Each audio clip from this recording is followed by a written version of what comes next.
कल्पना कीजिए, महाभारत की भीषण युद्ध भूमि, चारों ओर रथों की गर्जना, शंखों की गूंज और योद्धाओं की टकराहट।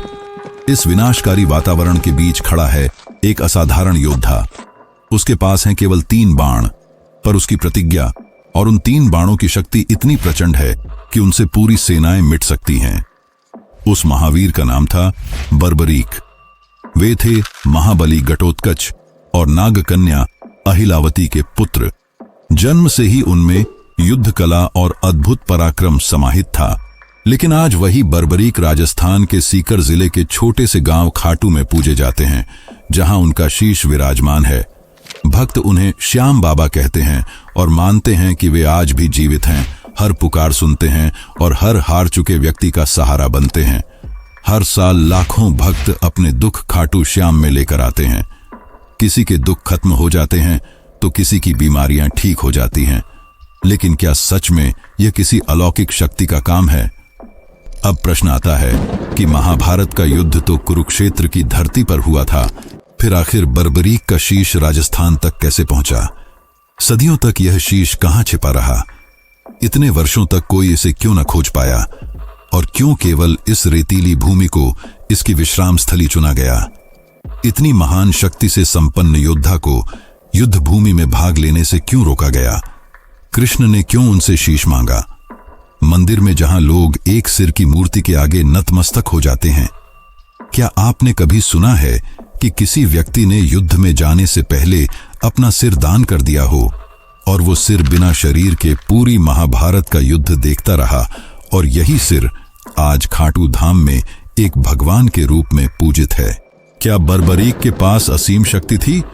क्यों वे सदा हारने वाले का साथ देते थे? क्यों भगवान कृष्ण ने उनका सिर मांगा? क्यों बर्बरीक को कलयुग का भगवान माना जाता है? मान्यता है कि कलयुग में जब अधर्म अपने चरम पर होगा तो बाबा अपने नीले घोड़े पर सवार होकर युद्ध के मैदान में उतरेंगे। कई भक्तों ने मंदिर में दिव्य शक्ति का अनुभव किया। विज्ञान यहां मौन हो जाती है, लेकिन क्या यह सत्य है? यह एक ऐसी यात्रा है जो महाभारत से जुड़ी है, एक ऐसे वीर की कथा जो युद्ध में अपना सिर काटने गया था और संपूर्ण महाभारत का साक्षी बना। क्या वास्तव में खाटू श्याम में बर्बरीक का कटा हुआ सिर है? क्या यह मस्तक हजारों सालों से जमीन के नीचे दफन था? बात आती है उस रहस्यमयी कुंड की जहां का पवित्र जल पापों को धोता है। लेकिन इस कुंड में जल कहां से आता है, आज तक कोई नहीं जानता। मंदिर की एक अनोखी परंपरा है निशान चढ़ाना। लाखों भक्त निशान चढ़ाकर अपनी मनोकामना मांगते हैं और बाबा के चमत्कार का अनुभव करते हैं। क्या यह कोई दिव्य शक्ति है? ये रहस्य यहीं समाप्त नहीं होते। मंदिर से थोड़ी दूर एक शिवलिंग है जिसे औरंगजेब ने नष्ट करने की कोशिश की, लेकिन कुछ ऐसा हुआ कि उसके सारे सैनिक डर के मारे भाग गए। आज भी वह शिवलिंग अपनी शक्ति प्रदर्शित करता है। आखिर यह कौन सी शक्ति थी जिसने महाशक्तिशाली राजा को भी अपनी तलवार छोड़ने पर मजबूर कर दिया? सबसे चौंका देने वाली बात तो यह है कि खाटू श्याम के भक्त केवल भारत में ही नहीं, बल्कि इंग्लैंड, लंदन और कई देशों में हैं जो हर साल बाबा के दर्शन करने आते हैं। कहा जाता है कि खाटू श्याम की मूर्ति जीवित है। क्या बाबा सच में रात को विश्राम करते हैं? क्या वे कलयुग के रक्षक हैं? इन सभी प्रश्नों के उत्तर आपको इस वीडियो में मिलेंगे। लेकिन अगर आप चैनल पर नए हैं तो वीडियो को लाइक करें और कमेंट में जय श्री श्याम जरूर लिखें।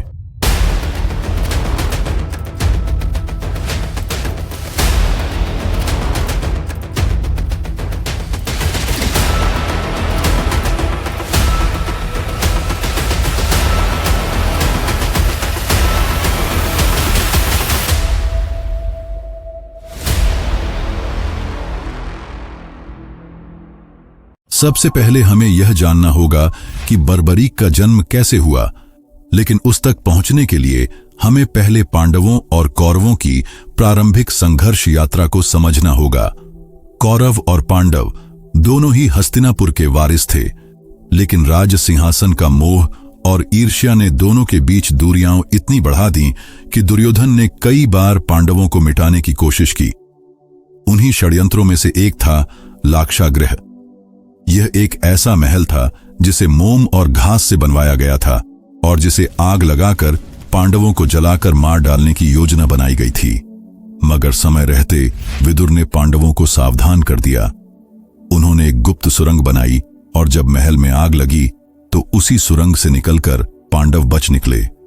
लोग यह मान बैठे कि पांडव जलकर भस्म हो गए। इन्हीं घटनाओं और कठिन यात्राओं के बीच भीम और हिडिंबा का पुत्र घटोत्कच जन्मा। घटोत्कच अपने पिता की शक्ति और माता की मायावी क्षमताओं का अद्भुत संगम था। इसी घटोत्कच का विवाह नागकन्या अहिलावती से हुआ और उन्हीं के घर में जन्म हुआ बर्बरीक का। बर्बरीक वंश से ही नहीं, अपनी असाधारण क्षमताओं के कारण भी अद्वितीय था। उसकी माता अहिलावती ने उसे बचपन से धर्म का पालन और दान के महत्व की शिक्षा दी। बर्बरीक ने तपस्या करके भगवान शिव से अमोघ शक्ति पाने का वरदान प्राप्त किया। शिव ने उसे 3 बाण और एक विशेष धनुष दिया। यह साधारण बाण नहीं थे। पहले बाण में समस्त शत्रुओं को चिन्हित करने की अद्भुत क्षमता थी, दूसरा बाण उन्हें तुरंत नष्ट कर सकता था और तीसरा बाण शेष शत्रुओं का विनाश कर सकता था। अर्थात उसके पास केवल 3 बाण थे, लेकिन उनकी शक्ति इतनी प्रबल थी कि महायुद्ध का परिणाम पलट सकता था। समय बीतता गया और जब कुरुक्षेत्र में महाभारत के युद्ध की घोषणा हुई तो बर्बरीक भी अपनी माता से अनुमति लेकर युद्ध में भाग लेने के लिए निकल पड़ा। किंतु उसके हृदय और वचन की सबसे बड़ी विशेषता यह थी कि उसने प्रण लिया था वह हमेशा हारने वाले का साथ देगा। यह प्रतिज्ञा सुनने में न्यायप्रिय लगती है, लेकिन इसका परिणाम घातक होता। सोचिए, अगर कोई योद्धा हर क्षण हारने वालों का साथ देगा तो युद्ध कभी समाप्त नहीं होगा। कल्पना कीजिए, यदि पांडव हारते तो वह पांडव की ओर से युद्ध करता और यदि कौरव हारते तो उनकी ओर से। यही क्रम बार बार होता और परिणाम यह होता कि यह युद्ध अनंत काल तक चलता रहता। श्री कृष्ण, जो महाभारत के सबसे महान नीति विज्ञानी थे, इस रहस्य को भलीभांति समझ गए। वे साधारण ब्राह्मण का वेश धारण करके बर्बरीक के सामने आए। उन्होंने पूछा, हे वीर, युद्ध में तुम किसका साथ दोगे? बर्बरीक ने साफ शब्दों में उत्तर दिया, मैं हमेशा उस पक्ष में खड़ा होऊंगा जो हार रहा होगा। श्री कृष्ण यह जानते थे कि अगर बर्बरीक युद्ध भूमि में उतरेगा तो महाभारत अपने निष्कर्ष तक नहीं पहुंच पाएगा। कृष्ण ने उसके बाणों की शक्ति की परीक्षा करनी चाहिए। उन्होंने पेड़ की कुछ पत्तियों की ओर इशारा किया और कहा, क्या सच है कि तुम्हारे बाण इन सबको एक ही बार में काट सकते हैं? बर्बरीक ने पहला बाण छोड़ा। उसने सभी पत्तियों को चिह्नित कर दिया। फिर दूसरा बाण चलाया और सभी पत्तियां कटकर गिर गईं। आश्चर्य तो तब हुआ जब एक पत्ती जो कृष्ण के पैर तले दबकर छिप गई थी, उस पर भी बाण जाकर वार करने लगा। यह देखकर कृष्ण समझ गए कि इस वीर की शक्ति असीम है और अगर यह युद्ध में उतरा तो किसी भी पक्ष की हार संभव ही नहीं होगी। श्री कृष्ण को धर्म स्थापना हेतु यह लीला रचनी पड़ी। उन्होंने बर्बरीक से दान मांगा। बर्बरीक निश्चल भाव से तैयार हो गया। कृष्ण ने कहा, मैं तुमसे तुम्हारा शीश मांगता हूं। यह सुनकर किसी भी योद्धा का मन कांप उठता, लेकिन बर्बरीक की माता ने पहले ही उसे सिखाया था कि महान दानवीर बनना ही उसका धर्म है। उन्होंने बिना झिझक अपना शीश दान करने का निर्णय ले लिया। तुरंत ही उन्होंने अपना सिर काटकर भगवान को अर्पित कर दिया। किंतु उनकी कथा यहीं समाप्त नहीं हुई। कहा जाता है कि उनका शीश युद्ध भूमि के किनारे ऊंचे टीले पर रख दिया गया। वही शीश महाभारत का संपूर्ण युद्ध अपनी आंखों से देखता रहा। जब महायुद्ध समाप्त हुआ और पांडव विजय प्राप्त कर चुके थे तो पांडवों में विवाद उत्पन्न हो गया। वे आपस में कहने लगे कि इस युद्ध का श्रेय किसे दिया जाए। कोई अर्जुन की वीरता का गुणगान करता तो कोई भीम की शक्ति को सबसे बड़ा मानता। तब श्री कृष्ण ने बर्बरीक से सुझाव लेने को कहा, क्योंकि पूरे महाभारत का साक्षी बर्बरीक ही था। बर्बरीक ने कहा, अगर पांडव विजय हो पाए तो केवल श्री कृष्ण की लीला और रणनीति की वजह से। पांडवों की वीरता का महत्व है, लेकिन युद्ध को अपने अंत तक लाने वाले श्री कृष्ण हैं। कृष्ण ने यह सुनकर बर्बरीक को आशीर्वाद दिया, कलयुग में तुम्हें श्याम नाम से पूजा जाएगा। तुम हारे का सहारा कहलाओगे। जिस किसी की जीवन की राह बंद हो जाएगी वह तुम्हारे दर्शन से नया सहारा पाएगा। तुम्हारा शीश विभिन्न युगों तक जीवित रहेगा और आस्था का केंद्र बनेगा। यही आशीर्वाद आज तक पूरा हो रहा है। राजस्थान के खाटू ग्राम में वही शीश प्रकट हुआ और खाटू श्याम बाबा के रूप में पूजित हुआ। आज लाखों लोग हर वर्ष वहां पहुंचते हैं और मानते हैं कि उनकी हर पुकार श्याम बाबा तक पहुंचती है। लेकिन प्रश्न अब भी बाकी है, कुरुक्षेत्र का वह शीश राजस्थान तक कैसे पहुंचा, सदियों तक कैसे छिपा रहा? चलिए जानते हैं कि खाटू श्याम मंदिर की स्थापना कैसे हुई। महाभारत का युद्ध बहुत पहले समाप्त हो चुका था। पांडव विजयी रहे और बर्बरीक का शीश उस युद्ध का साक्षी बना। कहा जाता है कि स्वयं श्री कृष्ण ने शीश को सुरक्षित स्थान में रखा था। इतिहासकारों और भक्तों का कहना है कि यह शीश राजस्थान की पवित्र भूमि में खाटू नामक ग्राम के एक गहरे कुएं में रखा गया था। सदियों तक यह शीश मौन होकर उस कुएं में छुपा रहा, क्योंकि किसी को उसकी खबर नहीं थी। पीढ़ियां बीतती गईं, राज्य बदले, राजवंश आए, लेकिन कुएं में बर्बरीक का शीश छुपा रहा। 11वीं शताब्दी का समय था। खाटू ग्राम चौहान वंश के अधीन था। इस क्षेत्र पर महाराजा रूप सिंह चौहान का शासन था। धर्मनिष्ठ, न्यायप्रिय और अपने लोगों का ख्याल रखने वाले राजा। यह वही काल था जब खाटू गांव राजस्थान की साधारण बस्तियों की तरह था। कोई अद्भुत मंदिर नहीं, कोई विशाल तीर्थ नहीं, बस रेतीली धरती पर बसा एक सामान्य ग्राम। एक दिन गांव की एक गाय उस स्थान पर पहुंची जहां आज मंदिर स्थित है।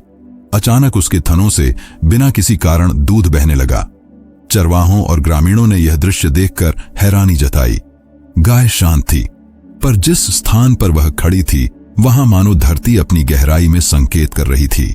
यह घटना एक बार नहीं, कई बार होती रही। यह बात पूरे गांव में फैल गई और सभी के मन में जिज्ञासा जागी कि आखिर इस भूमि में ऐसा क्या छुपा है। राजा ने तत्काल विद्वानों और ब्राह्मणों को बुलाया। गांव के लोगों को एकत्र किया गया और उसी स्थान की खुदाई का आदेश हुआ जहां गाय ने दूध छोड़ा था। दिन प्रतिदिन मिट्टी हटाई जाती रही और खुदाई गहराई तक चली गई। सब प्रतीक्षा में थे। खुदाई गहरी होने पर अचानक कुएं के भीतर से एक मधुर सुगंध फैलने लगी, जैसे किसी अज्ञात स्रोत से फूलों की वर्षा हो रही हो। वातावरण अलौकिक हो गया और तभी सबकी आंखों ने देखा, मिट्टी की परतों से धीरे धीरे एक दिव्य शीश प्रकट हुआ। उस मूर्ति का चेहरा तेजस्वी था और मानो उसकी आंखें अब भी जीवित हों। ग्रामीण स्तब्ध खड़े थे। कहते हैं उसी क्षण सातों दिशाओं से शंखनाद की ध्वनि सुनाई दी, मानो पूरे ब्रह्मांड ने स्वागत किया हो। देवताओं ने पुष्प वृष्टि की हो। लेकिन मूर्ति को गांव के एक ब्राह्मण को दे दिया गया। उन्होंने मूर्ति को घर में स्थापित कर पूजने लगे। दिन बीतते गए। सबको यह जानना था कि इस दिव्य मूर्ति का क्या होगा। एक रात राजा को स्वप्न आया, मानो स्वयं कोई महाशक्ति उनसे कह रही हो, उस स्थान में खाटू श्याम के मंदिर की स्थापना की जाए। अगली सुबह तुरंत मंदिर निर्माण का निर्णय हुआ। शिल्पकार, कारीगर और पुरोहितों को बुलाया गया। कहते हैं कि यह सन 1837 ईस्वी का समय था। फाल्गुन शुक्ल एकादशी का पावन योग चुना गया, वही दिन जो आगे चलकर बाबा श्याम के विशाल मेले का आधार बना। वैदिक मंत्रोच्चार, अग्निहोत्र और वैदिक आहुतियों के साथ उस दिव्य शीश की प्रतिष्ठा की गई। यह गांव, जो अब तक एक सामान्य बस्ती मात्र था, देखते ही देखते आस्था का केंद्र बन गया। वही बर्बरीक, जिसने महाभारत के युद्ध में अपना शीश दान दिया था, अब खाटू श्याम बाबा के रूप में स्थापित हो गए। कलयुग के देवता, हारे का सहारा। ग्रामीणों ने आनंदोत्सव मनाया। शीश को एक पवित्र स्थान पर रखा गया, उस पर श्रृंगार किया गया। शुरू में मंदिर का निर्माण अत्यंत साधारण था। ईंट, चूना और सीमित शिल्पकारी से इसे बनाया गया। कोई भव्यता नहीं थी। धीरे धीरे भक्त यहां आने लगे। कोई रोग मुक्त होने की प्रार्थना करता, कोई संतान प्राप्ति की, कोई जीवन में संकट से छुटकारे की, और लोग अनुभव करने लगे कि उनकी प्रार्थना सचमुच सुनी जाती है। खबर फैलने लगी। खाटू ग्राम का संदर्भ बदल गया। अब वह केवल गांव न रहकर एक तीर्थ बन गया था। कहते हैं कि अगर कोई मनुष्य सच्ची श्रद्धा से अपने दुख लेकर आता है तो बाबा उसका जीवन बदल देते हैं। हारे का सहारा नाम धीरे धीरे सत्य सा लगने लगा। हर आने वाला व्यक्ति यह महसूस करता कि बाबा उसकी प्यास बुझा देते हैं। आज यही कारण है कि हर साल लाखों लोग खाटू की यात्रा करते हैं। विशेष रूप से फाल्गुन मास में लगने वाले मेले का महत्व पूरे भारतवर्ष में गूंजता है। लोग पैदल यात्रा कराते हैं, ढोल नगाड़ों के बीच भजन गाते हुए। इस प्रकार खाटू श्याम मंदिर की स्थापना हुई। यह सिर्फ ईंट और पत्थरों का ढांचा नहीं था, बल्कि उस अलौकिक चेतना की पुनः अभिव्यक्ति था जिसने महाभारत में बलिदान दिया और कलयुग में मानवता के सहारे के रूप में प्रकट हुई। अगर यह कथा आपके हृदय तक पहुंची है तो एक लाइक कर दीजिए। खाटू श्याम मंदिर पूरे ही विश्व में अब प्रसिद्ध हो चुका था। मान्यता है कि वे हर उस व्यक्ति का सहारा बनते हैं जो जीवन की लड़ाई में हार चुका होता है, लेकिन उसी क्षण बाबा को पुकारा जाता है और कहते हैं कि यह धाम उसकी अंतिम आशा है। कहते हैं जब बर्बरीक ने महाभारत युद्ध में शीश दान दिया था, तभी कृष्ण ने उन्हें आशीर्वाद दिया था, कलयुग में तुम्हें हारे का सहारा कहा जाएगा। जब जब कोई मनुष्य जीवन से निराश होकर अपने दुखों से हारकर तुम्हारे पास आएगा, तुम उसे शक्ति दोगे, उसका आश्रय बनोगे। यही वचन आज विश्वास और भक्ति से वह उपाधि बन गया है। आज जब आप खाटू धाम पहुंचते हैं तो वहां आपको इतने विविध रूप के श्रद्धालु दिखाई देते हैं।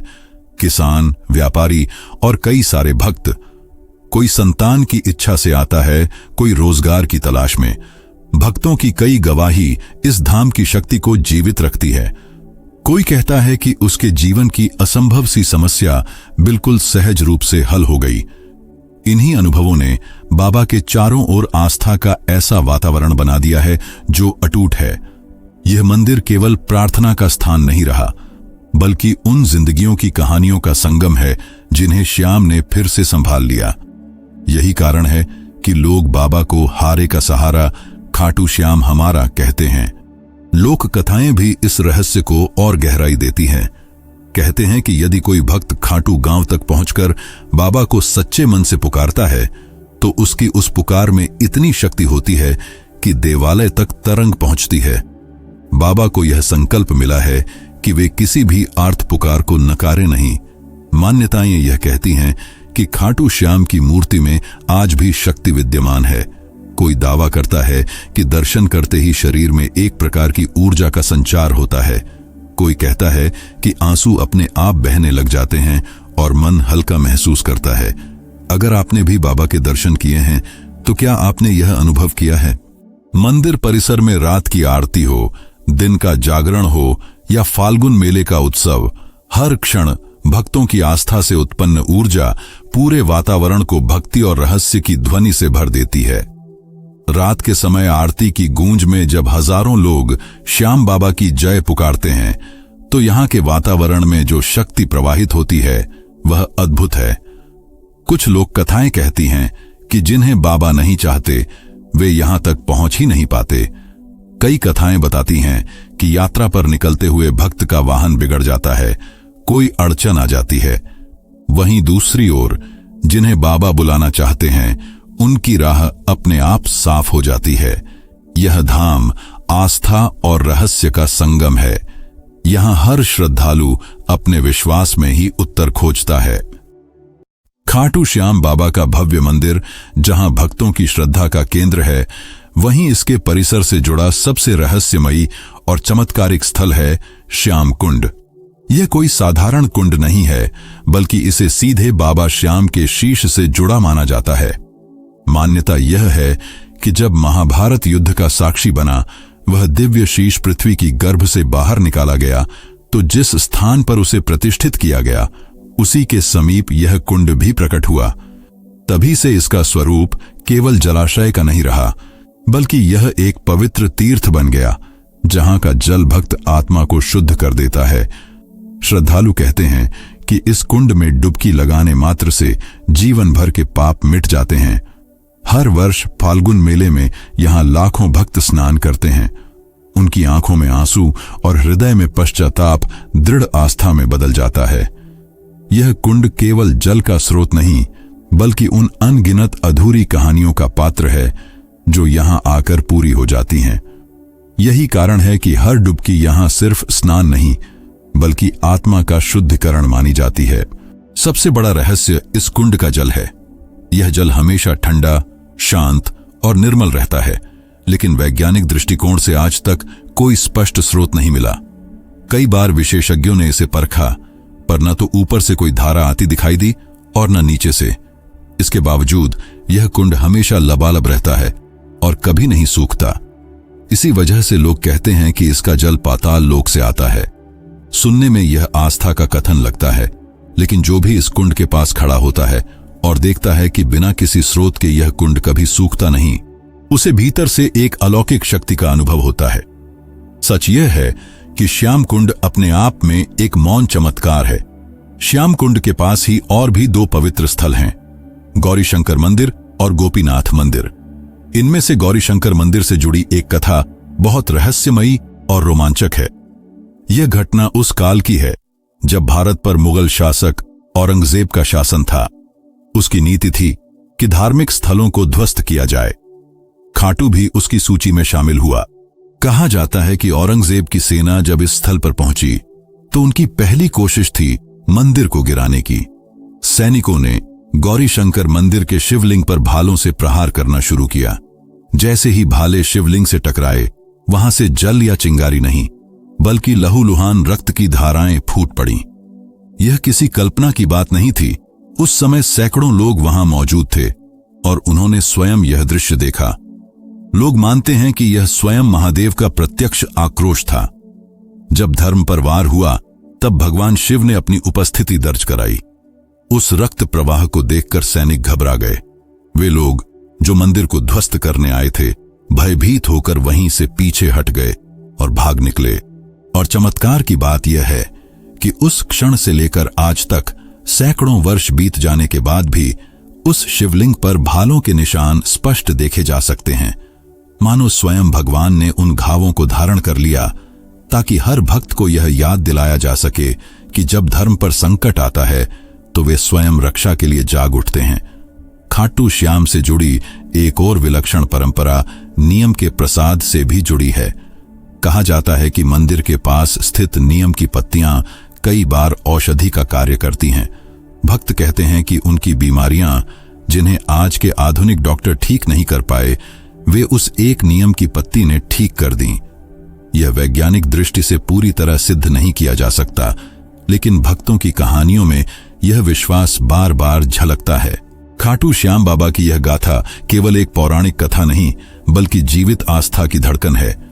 महाभारत की रणभूमि से लेकर राजस्थान की इस रेतीली भूमि तक बर्बरीक का शीश समय के हर क्षण का साक्षी बनकर आज भी लोगों को सहारा दे रहा है। यही कारण है कि उन्हें कलयुग का देवता और हारे का सहारा कहा जाता है। यह मंदिर केवल पत्थरों और शिल्प का समूह नहीं है। यहां हर झुकता हुआ माथा, हर प्रार्थना और हर आंसू बाबा श्याम से सीधा संवाद बन जाता है। तो इसी के साथ मैं आज की यह यात्रा यहीं समाप्त करना चाहता हूं। लेकिन अगर आपने यह वीडियो यहां तक देख ली है और मुझे सुन रहे हैं, तो इस वीडियो को अपने परिवार वालों के साथ जरूर शेयर करें और चैनल को सब्सक्राइब करें। स्क्रीन पर आपको अन्य वीडियो दिख रहे होंगे, तो क्लिक करें और नई यात्रा शुरू करें।